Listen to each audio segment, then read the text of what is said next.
মেয়ে তার স্বামীকে ডিভোর্স দিয়েছে, আমি সে মেয়েকে বিবাহ করেছি, অনেকে বলছে বিবাহ জায়েজ নাই। আমি তার সঠিক উত্তর জানতে চাই। দেখুন, প্রথম কথা হলো, ডিভোর্সি মেয়ে বিয়ে করা বা স্বামী পরিত্যক্ত মেয়ে বিয়ে করা এটা তো শুধু জায়েজ না, ওই মেয়েকে উপকার করার উদ্দেশ্যে করলে তো সেটা সওয়াবও হতে পারে।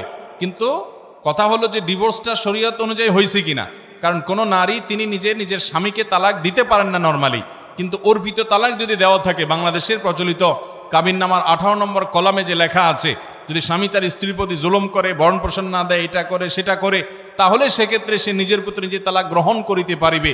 ওইটা যদি ফিল আপ করা থাকে, ওখানে যদি সই করা থাকে স্বামী স্ত্রীর, বিশেষ করে স্বামীর, তাহলে সেক্ষেত্রে অর্পিত তালাকের পাওয়ার স্বামীর উপরে স্ত্রী নিজের উপর নিজে প্রয়োগ করতে পারে, নিজের উপর নিজে প্রয়োগ করতে পারে। কোনো স্ত্রী যদি বলে স্বামীকে, তোমাকে আমি তালাক দিলাম, কিয়ামত পর্যন্ত বললেও তালাক হবে না। সে যদি বলে আমার নিজের প্রতি নিজে তালাক গ্রহণ করলাম, ওই অর্পিত তালাকের পাওয়ার বলে, যদি পাওয়ার দেওয়া থাকে আর যে শর্তে পাওয়ার দেওয়া সেই শর্ত যদি পাওয়া যায়, বহু যদির পরে সেটা হতে পারে। এই জন্য ফতোয়া বোর্ডে গিয়ে, মুফতিদের কাছে গিয়ে এই তালাক হয়েছে না হয় নাই আগে পুঙ্খানুপুঙ্খ যাচাই করে তাহাকিক করে ফতোয়া নেবেন, তারপরে এবার চিন্তা করবেন।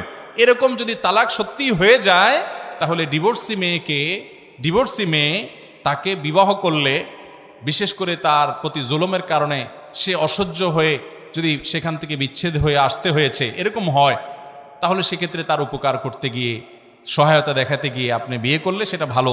কিন্তু সহায়তা দেখাতে গিয়া কয়দিন পরে যেন তার প্রতি আবার বিতৃষ্ণ হয়ে অন্য পথে গিয়ে তার প্রতি অবিচার আর যেন না করেন, সেটা খেয়াল রাখেন।